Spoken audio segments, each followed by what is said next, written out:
શું તમારા પાણીપુરીનું પાણી એકદમ બહાર જેવું કલરમાં અને ટેસ્ટમાં નથી બનતું?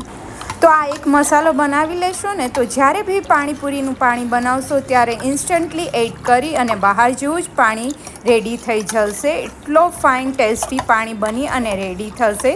તો ચલો જોઈ લઈએ રેસીપી. અત્યારે આપણે આખું જીરું લઈ લેવાનું છે. 2 ટેબલ સ્પૂન જેટલું જીરું લઈ લેશું. આખું જીરું, આનાથી બહુ ફાઇન ફ્લેવર આવશે મસાલામાં. એને એક પેનમાં એડ કરી દઈશું. આખા ધાણા લઈ લીધા છે, એ બી તમે સેમ પ્રપોર્શન અથવા તો જીરા કરતાં થોડા ઓછા લઈ શકો. અત્યારે મેં સેમ પ્રપોર્શનમાં જ બંને લીધું છે. અને વરિયાળી લઈ લેશું. વરિયાળીનું પ્રપોર્શન આપણે ઓછું રાખવાનું છે. 1 ટીસ્પૂન જેટલી જ વરિયાળી લીધી છે. અને તીખા મરચાં 2 લઈ લીધા છે ડ્રાય. તમે જો તીખું ઓછું પસંદ કરતા હોય તો કાશ્મીરી લેવાનું, તીખા મરચાં એડ નહીં કરવાના. સૂકા કાશ્મીરી મરચાં મળતા હોય છે એ બી યુઝ કરી શકો. ડ્રાય રોસ્ટ કરી લેશું સ્લોથી મીડિયમ ફ્લેમ ઉપર. અને પછી રૂમ ટેમ્પરેચર પર આવે એટલે આવી રીતના મિક્સચર રેડી કરી લેશું ક્રશ કરીને. તો રેડી છે પાણીપુરીનો સ્પેશિયલ મસાલો.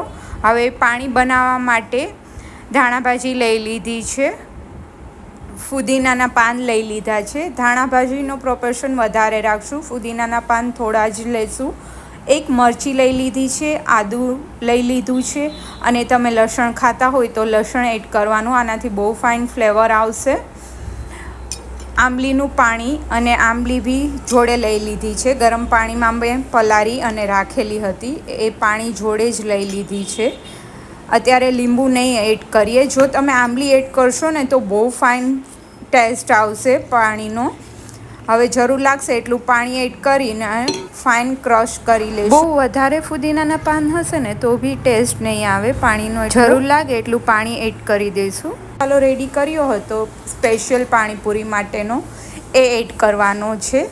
અત્યારે હું 1 લીટર જેટલું બનાવું છું તો એમાં 2 ટેબલ સ્પૂન જેટલો મસાલો, ચાટ મસાલો, જલજીરા પાવડર, પાણીપુરી મસાલો જે પાવડર આવતો હોય છે એ એડ કરેલો છે. સંચર એડ કર્યું છે ટેસ્ટ પ્રમાણે.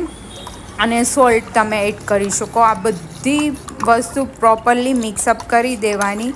સાંજે તમારે પાણીપુરી બનાવવી હોય ને તો સવારે આ પાણી બનાવી અને ફ્રીઝમાં રાખી દેવાનું. એનાથી બહુ ફાઇન ફ્લેવર બેસી જશે. એકવાર આવી રીતના પાણીપુરીનું પાણી બનાવી લીધું ઘરે તો તમે બહારનું ભૂલી જશો. એટલી ગેરંટી સાથે કહું છું, એકદમ ફાઇન ટેસ્ટી બની અને રેડી થશે. અને તમે સ્વીટ ખાતા હોય, થોડું પસંદ કરતા હોય તો સુગર એડ કરી શકો. પણ અત્યારે મેં ખાટું અને તીખું પાણી જ બનાવેલું છે એટલે મેં શુગર કે કશું જ સ્વીટ એડ કર્યું નથી પાણીમાં.